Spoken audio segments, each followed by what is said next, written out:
بلوچستان میں دہشت گردی کا بڑا منصوبہ ناکام بنا دیا گیا۔ وزیر اعلیٰ سرفراز بگٹی نے کہا کہ سیکیورٹی فورسز نے یوم آزادی پر بلوچستان کو بہت بڑی تباہی سے بچایا۔ دہشت گردوں نے معصوم شہریوں کو نشانہ بنانا تھا۔ یونیورسٹی کے گرفتار لیکچرار نے اعترافی بیان میں کہا کہ دہشت گردی کی کارروائیوں کے لیے ٹیلی گرام ایپلیکیشن کا استعمال کرتے تھے۔ یہ لیکچرار پی ایچ ڈی تھا۔ وہ خودکش بمبار کو ریلوے اسٹیشن چھوڑ کر آیا۔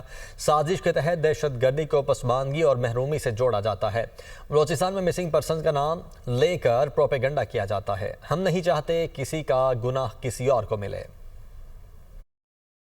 بلوچستان کو ایک بہت بڑی تباہی سے بچایا گیا ہے۔ 14 اگست کو جو سوسائڈ بامبرز تھے انہوں نے ان معصوم شہریوں کو نشانہ بنانا تھا جو جشن آزادی منا رہے تھے، اور اس بہت بڑی تباہی کو بچانے کے لیے سیکورٹی ایجنسیز اور سی ٹی ڈی پولیس اور میں ان اداروں کو خراج تحسین پیش کرتا ہوں۔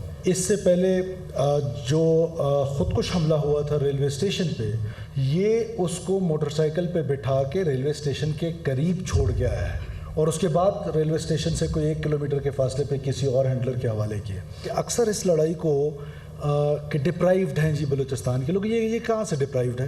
میں آج سے نہیں، میں آپ کے سامنے 2009 10 11 12 سے یہ باتیں کر رہا ہوں کہ ایک منظم انداز میں پاکستان کو توڑنے کی سازش کی جا رہی ہے، اور بدقسمتی ہماری یہ ہے کہ یہ جو نیریٹو ہے وہ نیریٹو اس طرح کا دیا جاتا ہے کہ ہماری جو مین سٹریم پولیٹیکل پارٹیز ہیں ان میں کنفیوژن کریٹ کی جاتی ہے۔ تو ہم کب تک اس کنفیوژن کا شکار رہیں گے؟ ہمیں اس کنفیوژن کو سوسائٹی کو باہر نکالنا ہے۔